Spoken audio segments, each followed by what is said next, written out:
how's it going? Welcome back to my channel. My name is Gabby. This is my sister, Rachel. And today we're going to be filming another round of Try a Chapter, which is a video- And a cookie! Yeah, and a cookie.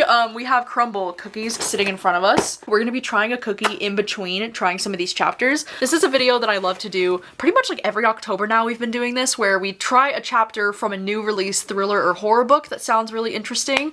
And we basically like kind of give our first impressions of the chapter, and then we also rate it on a scale of 1 to 10 on like how intrigued we are to continue reading. And we will also be rating the crumbl cookies as well, because I thought, you know, why not? If you're not familiar with crumbl, they're like a really cool cookie brand. They're like a cookie chain of stores, and it's really fun because every week, right? It's every week, they have like a rotating menu of flavor options. So like there's different kinds of cookies that you can get every single week. They're like 1,000 calories. Yeah, they're like huge monster sized cookies, and like dense. Yeah, and there are 6 different flavors that you can try every single week. So we're gonna be trying all of them from this week. As you can see, there are so many different types of cookies here. There's a semi chunk chocolate cookie. We have, I think it's a peanut butter one. There's oatmeal cookie, like a chocolate oatmeal. There's the brownie sundae. And then we had to get 2 of the Oreo cookie ones because they ran out of pumpkin cake. But yeah. We ended up just getting the small version so we could still try them. So cute. So if you've missed any of the previous times that we've done a video like this, I will have all the previous times linked down below because I really love doing these try a chapter videos. I don't know why, I feel like especially in like the thriller or the horror genre, I feel like the first chapter can really like give you a vibe for like the entire book, you know? And I feel like especially in thriller and horror, I think the author should try to really pull you in with that first chapter. So if you weren't aware, if you are on the iBooks app, you can download the first chapter of like any book that's out there. You can download a sample, and so that's how we were able to sample all of these different books. Okay, so before we do jump into the books, let's try the first cookie. So the first one we'll be trying is kind of like one of their more staple ones, I think. It's a semi-sweet chocolate chunk, which is basically like a chocolate chip cookie. Look at this beauty. Do you see how big it is? It's like bigger than my palm, bigger than the palm of my hand. It's a lot of chocolate chunks. Yes. So first cookie, I feel like this one's a good one to start with because this is kind of like, you know, the staple flavor, right? So chocolate chip cookie. I feel like if you're gonna be a cookie store, this has to be a 10. Yeah, you have to do a good chocolate chip cookie. That was great. I feel like they made that with some brown butter. Classic. You can't go wrong. I know. I think that one was classic. It's kind of hard to rate because it's just like a really solid chocolate chip cookie. 9.5 out of 10. 9.5 out of 10. Starting off strong. I'm not gonna make it a 10 because it probably won't be my favorite of the box, but it's like...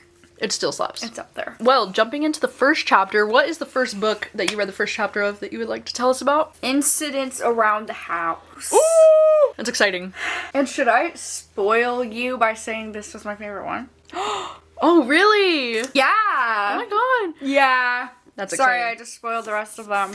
But first actual chapter is only 7 sentences. Oh. So I did read 2 chapters, just to give you my full thoughts. But if I was just critiquing that first 7 sentences, it's really creepy. It's from the child's point of view. It's really creepy because she's just like, I say goodnight to mom, I say goodnight to dad. Other mommy comes out of closet and puts me to sleep. Or some shit. Yeah, so immediately you're like, okay, child, ghost, okay, here we go. And then the second chapter is creepy too. It's hard to have like conversation. There's no quotes either, which is kind of hard to follow, but since it's from a child, all the words are kind of like broken up, kind of how a child speaks. Like it's very like quick sentences. It's not really like really thought out. It's kind of cute because when they go to describe something, they'll be like, oh, mommy is frazzled. That's the word daddy says when she looks that way. So like it kind of reads like an adult, but like so you can understand and follow, but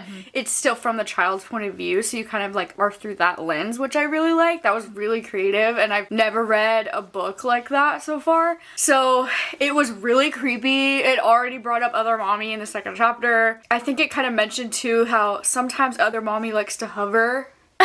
You know, like, yeah, like uses the word. It almost looks like Other Mommy is hovering, and I'm just like, oh, like she's floating or yeah, something? like floating. Ew. Like, it's just really creepy. Like the last sentence, I won't spoil you, but the last sentence is really creepy. What Other Mommy says to the daughter. Ooh. But this one is definitely my favorite just because it was so creative. It was so, like, it set the scene really well. Like I said, it was creative because it was from a kid. I just think that automatically adds so much creepiness because they don't see it as creepy. They see it as, like, my friend, or other mommy. Like, they don't see it as like, what the fuck is this person? You know, like, which what makes is it this even more creepy. It makes me want to read more. It makes me want to like, okay, what is this fucking about? You know, like whatever. So, and it's like, do the other parents know about other mommy? Does she know that she refers to it as other mommy? Like, yeah, very. I don't know. I'm just very intrigued, and I did a 9 out of 10. A 9 out of 10. So that's the highest I got. Wow. No 10s this time. No 10s. Well, I'm really glad that you ended up loving this, because this is actually my October book troop pick.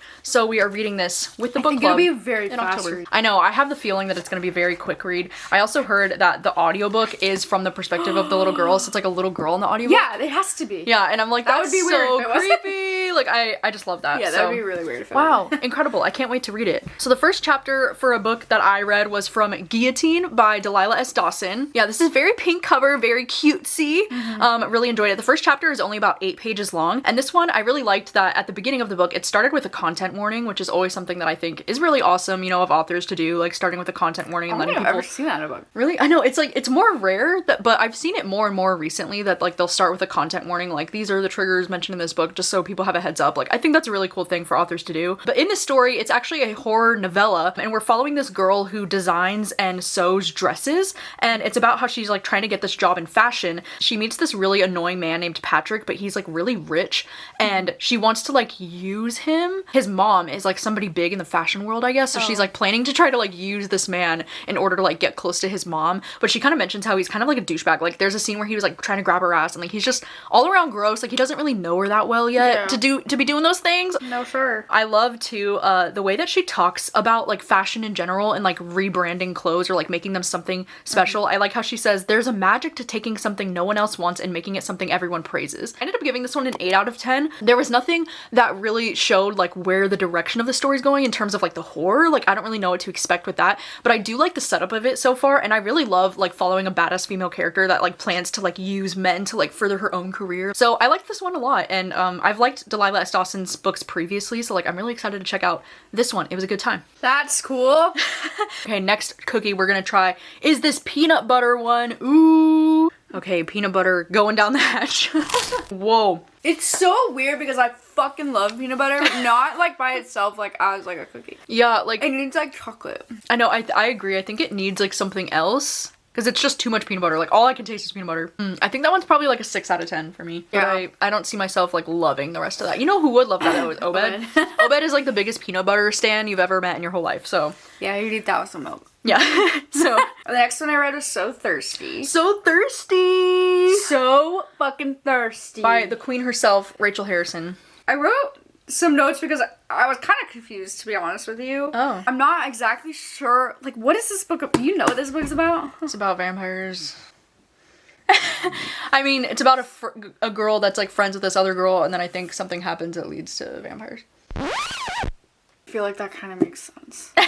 Now that I'm... Well, okay, so it kind of starts off with this girl. She has like, it seems like she has beef with her old friend Naomi, okay? That's like basically where we start off, because she starts by saying that she woke up and she had the same dream again about being in this mall. And apparently Naomi dreams about the same mall, and they call it their dream mall. And then one day Naomi says their dreams are gonna collide one day, and they're both gonna be at the dream mall. But you're thinking when she's talking about this that Naomi's her best friend, because she's like, oh, I should talk to Naomi about this. I should tell her that I had a new, dream again about this mall. Then we figure out that later on, she's like with her husband or something, or her partner, and he goes, I got you a surprise. I got you a girls trip to go with Naomi to this Airbnb for a weekend. And she goes, oh, and she's like, my stomach pit drops. Wait, I thought Naomi was her best friend. Like, you thought, and obviously her partner thinks they're BFFs, because why would he? Oh, but it's like they secretly don't like each other. And so I don't know, like, it never tells you what is happening really between them, and like what, like why they don't like each other, or if they don't like each other. But just the first chapter itself, I guess,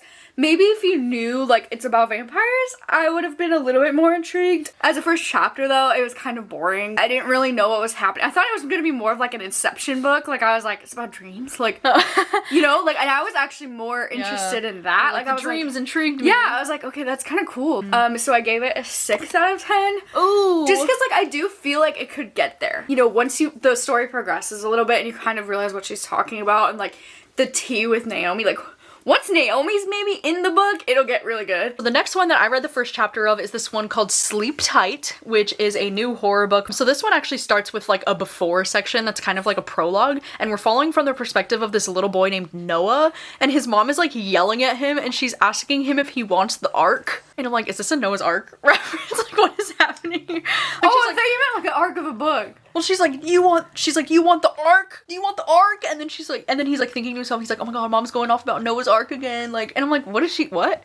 And I don't know if this is like supposed to be some kind of biblical kind of like Noah's Ark reference, or like, I don't know what's happening in that first section of the book. But then after that little prologue section, there's an article that's talking about like missing teenagers in the area, and it was talking about how like they were last seen at this like mansion. The main story seems like it's following this woman named Tess, and it's about how she's currently hanging out with this guy named Danny, who is like her husband's best friend, and they're both police officers and they both like work together. And she's talking about how she's like getting a lawyer because this guy Justin was her husband and he like cheated on her, so I guess she's trying to get a lawyer to like take, you know, custody of their children, I'm guessing. I was kind of like bored by this first chapter. Like I was literally gonna give it, boring. I know, I was gonna give it like a 6 until the last sentence of the first chapter said that the mom kept checking her phone because she was nervous about midnight in Kentucky, the execution. And I'm like, what execution? Like who? What? Huh? Like what are we talking about? So I ended up giving it a 7 after the way that the chapter ended. I thought it was kind of intriguing. Like, I don't know, I feel like so far it's a little bit slow, but like I can see myself getting more attached to these characters. Like I do like a story like this where it's kind of like family. It sounds like it's like centered around a family. I mean, I don't know what was going on in that prologue with the little Noah's Ark thing. Like I don't know what was happening there. I don't know. I'm not dying to pick this book up, but I did give it a 7. Like it's fine. So this one is an oatmeal chocolate chip cookie, right? That's what this is? Are you usually a fan of oatmeal cookies? Yeah. I know, I usually do really love oatmeal cookies. They tend to be some of my favorites, so I'm hoping that this one's incredible. All right, let's do it. I like this one a lot. It's a classic, just like the chocolate chip. You can't go wrong with an oatmeal cookie, and there's no raisins, so praise. Yeah, I like oatmeal cookies with chocolate chips instead of raisins better. I think that's probably a 9 out of 10 for me. I really like that one. Yeah, same. Next one I read is Dearest. Woo! This one has a prologue as well. Is probably like my favorite prologue. Ooh. Very like, what the fuck is gonna happen? Oh. This girl wakes up, her head is banging. She's like, I have blankets on, I don't know where I am. What happened? How did I get in this bed? She's like freaking out. I'm trying to remember what exactly happened, whatever. And then she walks out of her bed and she's like, wait, I think I was in the bathtub. And then she's like, oh my god, I remember. I have a 6-month baby Iris. Oh. And then she goes, oh my god. It just ends with her being like, oh my god, what did I do to my baby? Oh shit. And then I'm like, wait, did she like murder her? Did she do something to her? Like, what does she mean by that? Right? Like, I don't know if she sees her and she's like, says that, or like what happens. So that's just the prologue, I guess. So that was very enticing. I was like, okay. Then we get into like the first chapter, and it's kind of basically just like her just getting out of birth, like postpartum. I think she's having a lot of postpartum depression. It's very graphic with like how her like nipples are infected and she's really struggling with breastfeeding. So I like that the first like prologue is like very like horror, and then the first chapter kind of just gives more like humanity to her. So I feel like this book does a really good job because you know it's gonna get dark. Yeah, it's like teasing you at what's to come. It's just not like right away. And I think that's like almost kind of like my favorite kind of story because then you know like, okay, it's gonna get juicy. I just gotta get to it. But like, yeah, it's good at setting up like the background so you know how she is as a mom. Clearly there's some kind of disconnect between her and her child. Yeah. Exciting. I do like this one. I mean, I feel like if you're maybe sensitive to being a mother, like maybe don't read this one. Yeah. I think I rated it an 8. An 8? But that's hard because now that I talk about it more, I think I would give it higher. Oh, okay. Maybe the same as the other one, Incidents Around the House. But Dang. I don't know, but like if you compared the both of them, like I don't really know which one I would rather read. You know, like they're both kind of up there. So yeah. The next one that I read the first chapter for is this one called The Building That Wasn't. The Building That Wasn't.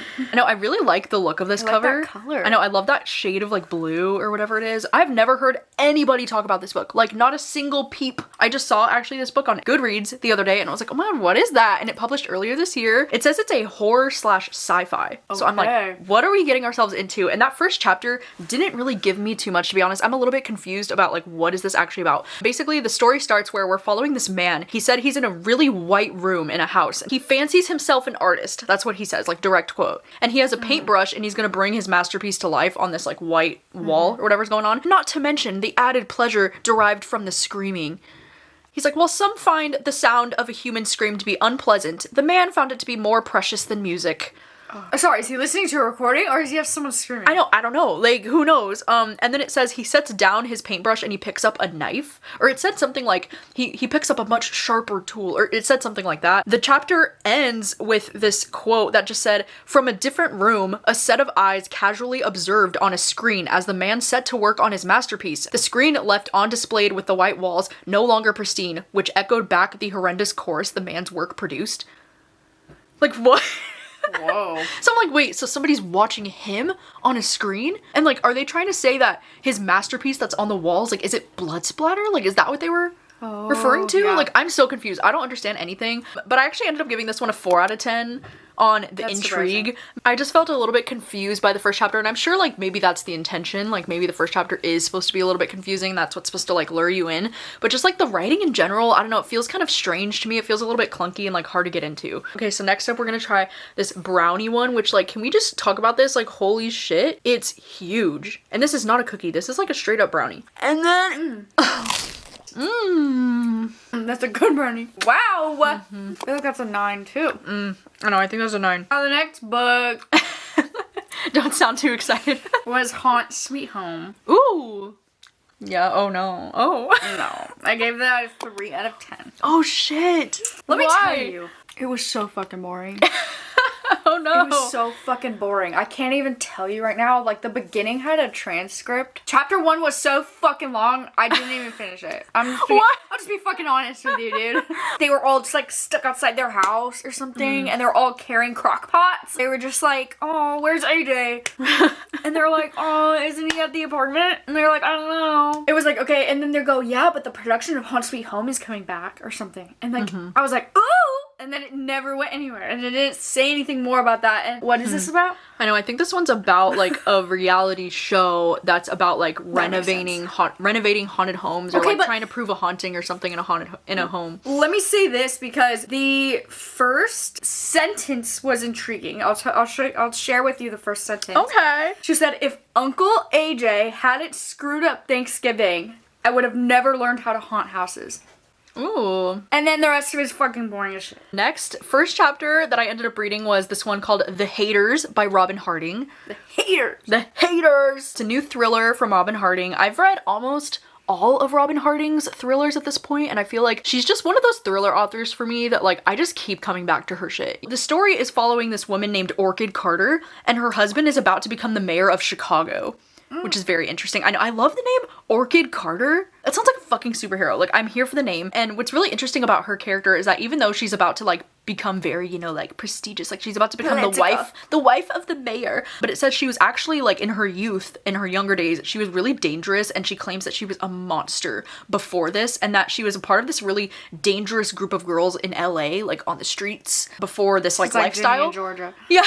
And her first novel, that's called Burnt Orchid, has been out for 3 days, and she's gonna be like due on stage very soon, so she's gonna be like at some kind of event for her book or something like that. There's this guy named Theo that's like the current guy that she's dating, and she's been seeing him for 2 years now, but it's kind of scandalous because he's 9 years younger than her, and he's 35, which I think makes her around like 44-ish. So like, I don't know, it's kind of a juicy, like all of her friends are like, oh, but it's really entertaining because the chapter ended, she was like about to go on stage to like talk about her book, and then she looks at her phone and she gets this email right before she goes on stage that she reads that came from a book reviewer, and it's this woman named Ingrid who sent in a review, and she said, I just finished reading your book and I enjoyed it for a piece of mindless garbage, but when I read your bio that says you're a high school counselor, I was disgusted. Your novel has a prominent teen storyline, and you've obviously exploited the psyches and crises of your vulnerable public school students to make a few bucks. Shame on you. I hope their parents sue you. And that's kind of how the first chapter ends. So she like sees that right before she like stumbles out onto the stage. And I gave this one an 8 out of 10 just because I had a lot of fun with that first chapter. I'm already really like vibing with these characters. I'm like interested. I'm like, what did she do? Or like, what is juice? Yeah, I'm like, what is going on? Like, what is the tea? Like, tell me more. I do like it. I also do tend to love stories that like follow authors or or like the publishing world in general. I find that to be very fun to read about. And I don't know, dude, Robin Harding just has this writing style that it really just grabs me right away. You know, like she's really good at just making it interesting and fun right off the bat. All right, so this one is the cookies and cream cookie, and it does have like the tiniest little Oreo on top. Is that not so cute? Wow. Like Owen Wilson would say, wow, cookies and cream, let's do it. Tank wants it too. Oh shit. Wow, there's a lot happening. Oh shit. It's like a fucking sugar cookie on the bottom. Sorry, my jaw popped out the other day, so. Thank God we got 2 of that one. Are you kidding me? Yes! That was really good. 10 out of 10. You guys. So good. That one's my favorite so far. Oh my God. Delicious. We were just talking about the other day how we forgot like how good Oreos are. Like just an Oreo by itself. So good. So like fire. Oreos are so good. So underrated. Yeah, so underrated. So I mean, kind of not, but. So I read The Hitchcock Hotel. Ooh, I'm so excited to hear about this. And my rating was a 6 out of 10, but maybe it's a 7. Oh. 6 or 7. 6.5! This had a crow point of view. Like a bird. Literal bird. Why don't I just fucking read it to you? Is this so long? The crow waits until the guilty one disappears. Then he flies down the hallway. How he wound up in this part of the hotel, he cannot recall. He does not know which humans lie behind which doors. Danger hangs over this place like a blackening cloud. Such an ugly shape the limbs made, the neck contorted. Oh. The thing hardly looked human at all. So he's staring at like a dead body. It's no use. He's trapped like the rest of them. I don't know. I think that's kind of intriguing. Right. So like I said, like it's really good because like I really liked that. That was very unique. Very like, what the fuck am I reading? Yeah. Well, and then too, because it's like the Hitchcock Hotel and Alfred Hitchcock directed the movie Birds. Do you think that's that's almost like an ode to like Hitchcock in a way to like start it like that? Oh, 100%. It says Act 1 is from Alfred Hitchcock and it says, always make the audience suffer as much as possible. Ooh, a direct quote. And so the premise says a Hitchcock fanatic with an agenda invites old friends for a weekend stay at his secluded themed hotel. Okay, that makes sense. So it's just the character's name is Alfred. It says Alfred is not your average Hitchcock fan. I know, that's what I'm saying. Okay, so interesting. It's kind of confusing, but it's kind of funny because you can tell that it's like a fan of Alfred Hitchcock because the first sentence says, "Let us begin with an establishing shot." Oh, cool. A 3-story Victorian house stands alone on a hill in the White Mountains. So it's like a narrator of a movie kind of. Yeah, like it is feel very Hitchcock inspired, very like creepily, like the way he talks to his friends is kind of funny and like interesting, and he always is like, he calls him the Hitch. All the hitch without the cock, that's what he calls him. Oh. And so when he's referring to Alfred Hitchcock, he just says the hitch, like whatever. The hitch! That's also how I refer to Alfred Hitchcock. So yeah, I guess it does a really good job at like setting the tone. It's really creepy. The crow thing already did a lot for me. Yeah, I like that actually a lot. They already made a Psycho reference in the beginning. Ooh. She's like, "You look like Norman Bates." Huh? Like it's like there's a lot of references. He mentions already a lot of movies in the beginning. Yeah, so that's fun. Okay, and then the final book that I read the first chapter of is this one called We Came to Welcome You. Like, who's we? Who is we? Oh, like they moved in? Yeah. And she's bringing you pie. Yeah, like we came to welcome you to the neighborhood. That's so creepy. Silly little me. I hate that. But this first chapter was 26 pages long. Yeah, okay. I read an entire novel. First chapter. In the story, we're following this woman named Soul and her wife Alice as they're her name's Soul, and then her wife is named Alice, and they're moving to this new neighborhood called Mainless Grove. Soul is a scientist, which is pretty cool, and she's like a very anxious and paranoid person. And it's also mentioned that Alice is Korean and Soul is black. I know. And right in the first chapter, we do get to see like moments of therapy sessions that our main character Soul has been dealing with in the past, because she's just very like kind of paranoid and like untrustworthy of like the people around her. And even like with her, wife Alice, like they've just had some issues in the past with like communication and things like that. So, but right when they get to the house in the first chapter, she already feels like someone is like watching her as they enter the house. Oh my God. There's already some kind of like weird stuff happening at the beginning. There is a mention about how like Alice works a 6-figure tech job, and so there is a little bit of like a difference in their salaries, which has also caused some like problems with them. Right at the end of the first chapter, she's taking stuff down to the basement, and she like nearly has a panic attack because she thinks that she can like hear voices down there, and there's just like something going on. Like she says the energy shifted, she thinks she can hear voices in the basement, and then she like walks out of the basement. Don't like that. First chapter was interesting. It was a little long, I'm not gonna lie. It was a little bit long for me. A little too long. Yeah, I ended up giving this one a 6 out of 10. I'm not like immediately connecting with the writing or the characters like right away, but I can tell that there's potential there. Like it's definitely something that I still am interested in reading. And I do see this one being kind of like heavy on like the social commentary kind of horror, or like heavy on the social horror aspects. Doesn't it kind of sound like Them? I know, yeah, it kind of does sound like the TV show Them, or even maybe like something from like Jordan Peele. Both women of color and they're both queer, so like I can see this having like a lot of social commentary, which is what I've heard mostly from people that have read it have said the social commentary in this book is very strong. Well, see, it says the other black girl meets Midsummer. Oh. So, whoa. Midsummer, I don't like that. It says a married couple moves into a gated community that slowly creeps into a pervasive dread, akin to the social horror of Jordan Peele. I think that could be, you know, taking a page out of that, but yeah, they're taking a page out of the Jordan Peele book. Okay, now we get to try the last cookie. Yeah, these are the tank size pumpkin cookies. Dude, look at how cute these are. Are you kidding me? Cheers for the final cookie. Oh, wow. Oh my god. Oh. Oh, wow. Wow, maybe we saved the best for last. Dude, the pumpkin is everything. Well, there's a reason why it was sold out. Yeah, that's true. Oh my god, it's so good. It's so moist. I know, the texture of it isn't really like a cookie. It tastes more like a cake. It's pumpkin cake cookie. Oh, it is? Well, that explains it. Oh, that's yummy. Holy cow. That was another 10 out of 10. Alright, so that is a wrap on trying the first chapters of So Many Things!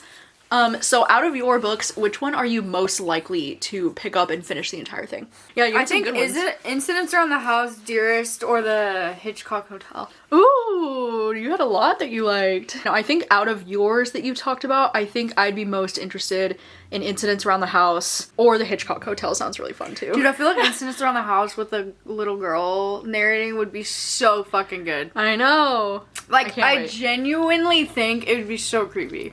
I'm literally gonna do a video in October where I try to read that one in the dark. Like, in the complete darkness. It's gonna be fuck so that, dude. Staring at your closet. I know. It's gonna be so scary. I can't wait. I think out of the ones that I read, I think the one that I'm like most inclined to continue reading, The Haters by Robin Harding, or maybe that first one, Guillotine.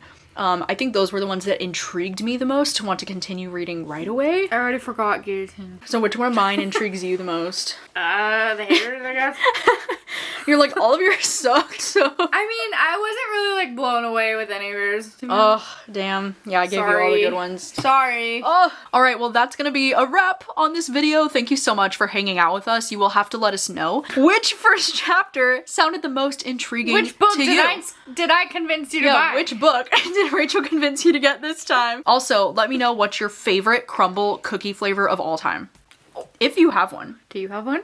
I don't know. It might be that Oreo one. It might be that cookies and cream one that we just tried right now. Yeah. That is like one of my favorite things that I've ever put in my mouth. You know what I think it is for me is that vanilla bean last one. I'm not a vanilla girl, really. Dang. But that one vanilla cookie was fantastic. Wow. Thank you so much for watching, and we will see you next time with another video. Bye.